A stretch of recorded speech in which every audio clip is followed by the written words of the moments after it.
ଅପାସରେ ରହିବେ ଦ୍ୱିତୀୟ ଶ୍ରୀକ୍ଷେତ୍ରର ପତି ଶ୍ରୀ ଶ୍ରୀ ହରି ବଳଦେବ ଜୀଉ।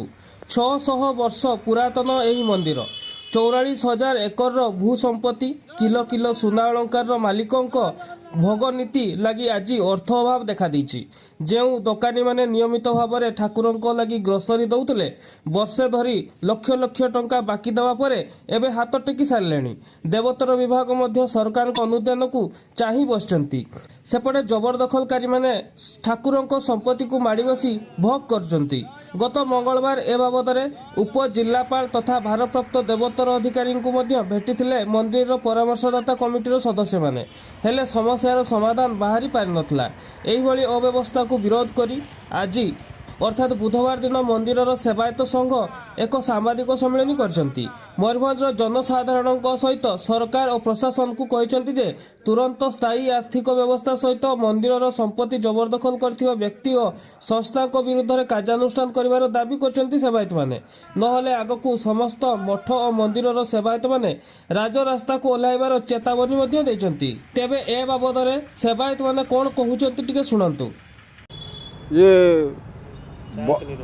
ଓଡ଼ିଶାର ଦ୍ୱିତୀୟ ଶ୍ରୀକ୍ଷେତ୍ର ମୟୂରଭଞ୍ଜ ବାରିପଦାର ଏ ଶ୍ରୀ ଶ୍ରୀ ହରିବଳଦେବ ମହାପ୍ରଭୁ ମନ୍ଦିର। এই ମନ୍ଦିର ଆଜି 500-600 ବର୍ଷର ପୁରାତନ ମନ୍ଦିର।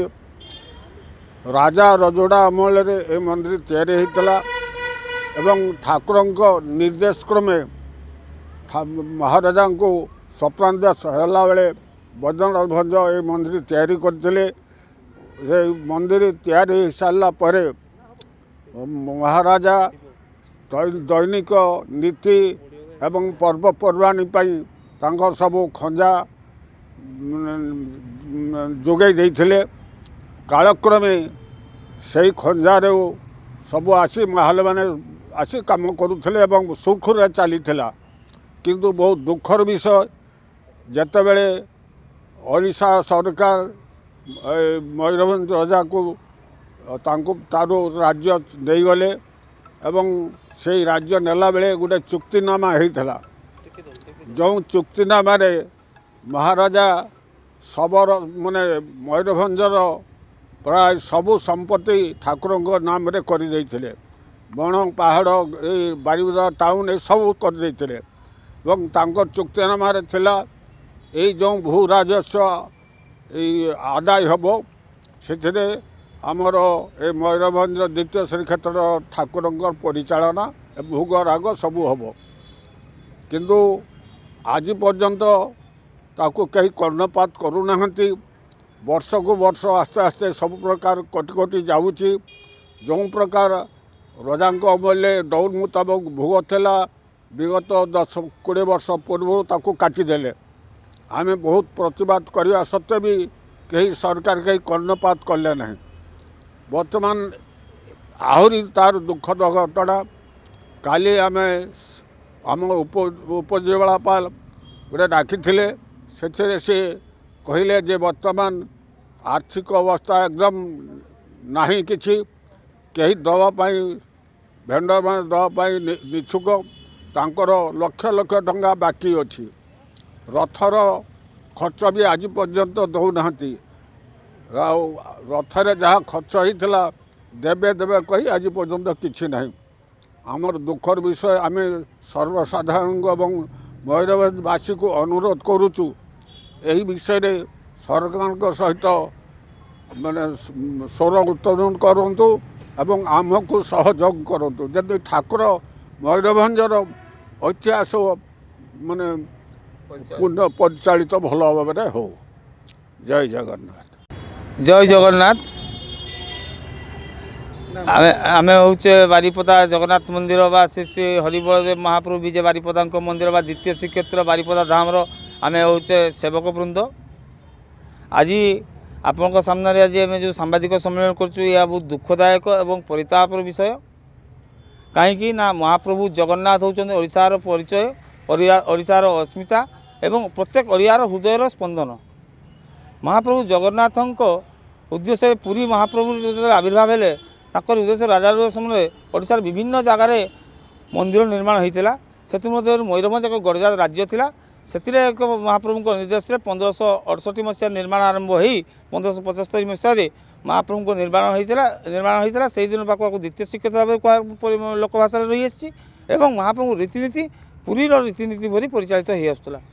କିନ୍ତୁ ଅଦ୍ୟାବଧି ଯେତେବେଳେ ମୟୂରଭଞ୍ଜ ମିଶ୍ରଣ ହେଲା ଦେଶ ସ୍ୱାଧୀନତା ପରେ ରଜାଙ୍କ ପାଖରୁ ସମସ୍ତ ସମ୍ପତ୍ତି ବାଡ଼ି ଏବଂ ମନ୍ଦିରକୁ ଯୋଗାଣ ହେଉଥିବା ସାମଗ୍ରୀ ଉପରେ ସମସ୍ତ ଚଳଣି ସରକାରଙ୍କ ନିକଟକୁ ଗଲା। କାଳକ୍ରମେ ସରକାର ଠାକୁରଙ୍କର ଭୂ ସମ୍ପତ୍ତି ଏବଂ ଠାକୁରଙ୍କର ଥିବା ଗହଣା ପତ୍ର ଯାହା ରେକର୍ଡ କିଛି ହରଣଚାଳ ହେଇ ଏବେ ଠାକୁର ରସାଗାମୀ ହୋଇଗଲାଣି ମନ୍ଦିର, କିନ୍ତୁ ମହାପ୍ରଭୁଙ୍କ ରୀତିନୀତି ଚଳିବ। କାଲି ମଧ୍ୟ ବୈଠକରେ ଏକ ଦୁଃଖର ବିଷୟ। ତେଣୁ ଆମେ ଏ ବାବଦରେ ସରକାର ପାଖରେ ଆଗରୁ ବହୁବାର ଆମେ ଦାବି ଆଲୋଚନା କରି ଆସିଛୁ, କିନ୍ତୁ କୌଣସି ସୁଫଳ ମିଳିନାହିଁ। ବର୍ତ୍ତମାନ ନୂତନ ସରକାର ଯେଉଁ ଆସିଥିଲେ ଗତ 24 ମସିହାରେ, ନୂତନ ସରକାରଙ୍କୁ ମଧ୍ୟ ମାନ୍ୟବର ମୁଖ୍ୟମନ୍ତ୍ରୀଙ୍କ ନିକଟରୁ ଆରମ୍ଭ କରି ରାଜ୍ୟପାଳ ମହୋଦୟ ଏବଂ ତତ୍ସହିତ ଉପମୁଖ୍ୟମନ୍ତ୍ରୀ ଏବଂ ଏଠାରେ ଥିବା ନଗର ଉନ୍ନୟନ ମନ୍ତ୍ରୀ ତଥା ଜିଲ୍ଲାପାଳ ଉପଜିଲ୍ଲାପାଳଙ୍କୁ ବାରମ୍ବାର ଏ ବିଷୟରେ ବୈଠକ ଆଲୋଚନା କରିଛୁ ଏବଂ ଆମର ମାନ୍ୟବର ଆଇନ ମନ୍ତ୍ରୀ ବାରିପଦା ଗସ୍ତରେ ଆମର ଏଠି ବସିଥିଲୁ ଧାରଣା, ସେଠାରେ ମଧ୍ୟ ଆସି ପ୍ରତିଶ୍ରୁତି ଦେଇଥିଲେ। ଅଦ୍ୟାବଧି ଟଙ୍କା ଗୋଟେ ବି ଆସିଲାନି। ବର୍ତ୍ତମାନ କାଲି ଯେତେବେଳେ ଉପଜିଲ୍ଲାପାଳ ମହୋଦୟ ଡାକିକି କହୁଛନ୍ତି ଯେ ବର୍ତ୍ତମାନ ମନ୍ଦିରର ଆର୍ଥିକ ଅବସ୍ଥା ସଙ୍କଟାପନ୍ନ, ବର୍ତ୍ତମାନ ମନ୍ଦିର କିପରି ପରିଚାଳିତ ହେବ ସେଥିରେ ଆପଣମାନେ ସହଯୋଗ କରନ୍ତୁ, ମନ୍ଦିରର ରୀତିନୀତିରେ ଅନୁଯାୟୀ ଖାଲି ଯେତିକି ସାମଗ୍ରୀ ଦରକାର ରୀତିନୀତିରେ ରଖନ୍ତୁ ଏବଂ ସମସ୍ତ ସାମଗ୍ରୀ ବନ୍ଦ କରିବା ପାଇଁ ପ୍ରସ୍ତାବ ଦେଉଥିଲେ। ଆମେ ସେଥିରେ ସହମତି ହୋଇପାରିଲୁ ନାହିଁ। ତେଣୁ ଏହା ଗୋଟେ ଦୁଃଖର ବିଷୟ ଯେ ଆଜି ପର୍ଯ୍ୟନ୍ତ ଆମେ ଆମ ପେଟ ପାଟଣ ପାଇଁ ଆମେ ଲଢ଼େଇ କରୁଥିଲୁ, କିନ୍ତୁ ଏବେ ମହାପ୍ରଭୁ ଜଗନ୍ନାଥଙ୍କ ପାଇଁ ଲଢ଼େଇ କରୁଛୁ। ତେଣୁ ଆମେ ନିବେଦନ କରୁଛୁ ବାରିପଦାବାସୀ ତଥା ମୟୂରଭଞ୍ଜବାସୀ ତଥା ଓଡ଼ିଶାବାସୀଙ୍କୁ ଯେ ସରକାରଙ୍କର କର୍ଣ୍ଣପାତ କରନ୍ତୁ, ଯେ ଓଡ଼ିଶାରେ ମହାପ୍ରଭୁ ଜଗନ୍ନାଥ ବର୍ତ୍ତମାନ ଉପବାସରେ ରହିବାକୁ ଯାଉଛନ୍ତି। କ'ଣ ଏଇଟା ଆମ ଓଡ଼ିଆ ଅସ୍ମିତା? ଆମମାନେ କ'ଣ ଏହି ରକ୍ତ? हे मयूरभंजवासी समस्त आम नवेदन करूँ समस्त एकत्रित हूँ आम सहित स्वर मिलांतु महाप्रभु जगन्नाथ आज स्वर उत्तोलन करूँ सरकार पाखे कहीं निया ये महाप्रभु जगन्नाथ सारा विश्वर देवता ओडिशार देवता ओडिशार परिचय एवं ये मंदिर हूँ आम मयूरभंजर परिचय एवं संस्कृति तेणु ए समस्त सहयोग आम कामना करूँ आज आम सामाजिक सम्मेलन करूँ जमी आम कथा सरकार निकट में पहुँचू एवं तुरंत यार कि सुव्यवस्था हम से दिगप्रति जत्नवान हूँ नक आगामी दिन में आम सेवायत मैंने राजरास्ता को ओह्लैवा बाध्य हबू आज्ञा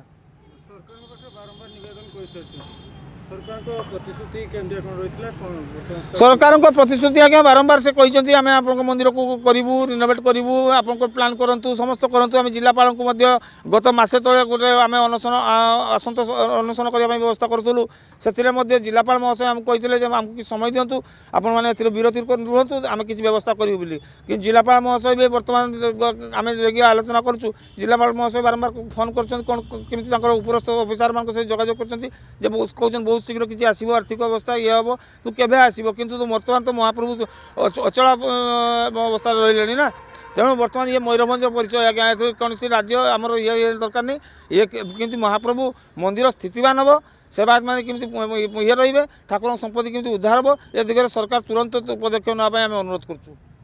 सुधाकर महारणा असिस्टेंट कलेक्टर सब ऑफिस बारिपदा एवं ता सहित देवतर विभाग बुझाबुझी कर सर बर्तमान आज सेवायत मैंने अभियोग कर बर्तमान जो देवोत्तर विभाग करते जिनपतर दिया आग को ठाकुर उपास रे कौन बर्तमान सुधा गवर्नमेंट रू कौन सी आमर आर्थिक सहायता मंदिर पर आसी ना आम पाखे माने जी थिला एवेलेबल फंड्स आम ऑलरेडी एक्सपेंडिचर कर देचु तेणु एक्सपेंडिचर कुआड़ू आसो कौन किस हम से विषय सब माने आलोचना होता एवं आम आमर उपस्थित माने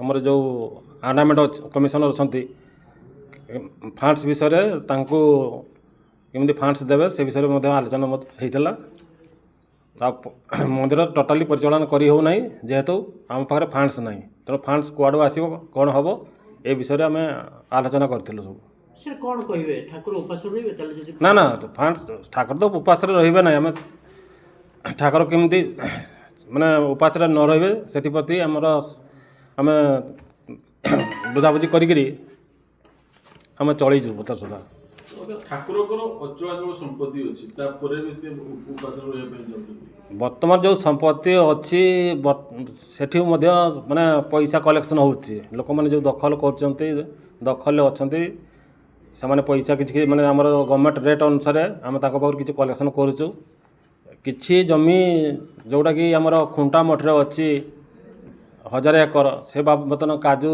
ନିଗମ ପଇସା ଦେଉନାହିଁ। ସେଇଟା ଆମେ କାଜୁ ନିଗମକୁ ପଇସା ପାଇଁ ଆମେ ଲେଖିଛୁ। ସେଠୁ ପଇସା ଆସିଲେ ଆମର ଆର୍ଥିକ ମାନେ ସଚଳତା ଆସିଯିବ।